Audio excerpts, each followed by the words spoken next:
क्या होता है ना कि कुछ चीज़ें हमारे बस में नहीं होती है, पर उस तीव्र इच्छा के आगे हम कुछ भी कर नहीं सकते हैं। ये बेसिक फंडा है कि हमारी जो इच्छा है वो इच्छा ही हमें कहीं ना कहीं, वो किसी ना किसी रूप में हम ज़्यादा कोशिश के तौर पर कहीं ना कहीं अटका जा सकते हैं।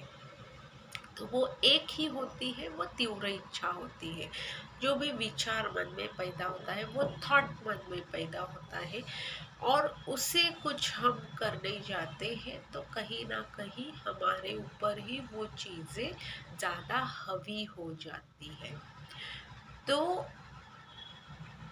कंप्लीट तो करना ही है, वो तो टास्क है, वो तो कंप्लीट करना ही है, वो तो हमारा टास्क है। ये सब मैं बात कर रही हूँ भौतिक इच्छा से। अपनी कोई भी भौतिक इच्छा हो सकती है, मुझे ये चाहिए या हमारी शरीर सुख चाहिए, हमारा मानसिक सुख चाहिए, उससे रिलेटेड जो भी रहता है वो सब चीज़ों के बारे में। सो किसी किसी की इच्छा रहती है कि मुझे ये चीज़ कंप्लीट करनी है, मुझे जॉब लगना है तो मैं सेटिस्फाई हो जाऊंगी। कुछ भी चीज़ें हो सकती है। तो एक ट्रिक या एक फ़ायदा हो सकता है, ट्रिक नहीं बोलूँगी, एक फ़ायदा हो सकता है कि उस चीज़ को पहले, जो भी इच्छा उत्पन्न हो रही है उसे प्रार्थना के रूप में ले जाओ।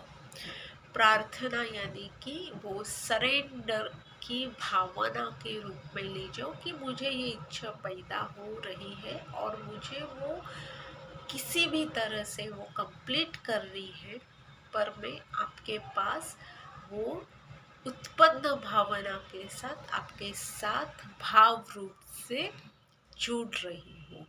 तो मुझे सहाय करना, सोबत करना।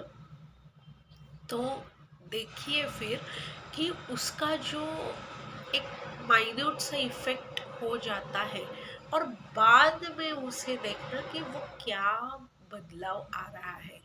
वो हर तरह का किसी न किसी के रूप से वो कुछ ना कुछ तो इंडिकेशंस तो देता ही रहेगा। उसे गौर करते जाना है, और उसके बाद में उसे वो कुछ इमेजिनेशंस के रूप में अपने को बिल्ड करते जाना है। सो ये करके देखना एंड थिंक कि वो कहीं ना कहीं आपको डेफिनेटली, इमीडिएट नहीं बोलूँगी, पर वो गाइड करेगा ही करेगा। सो एक तरीका है, वो मैंने बताया है। So think and do it.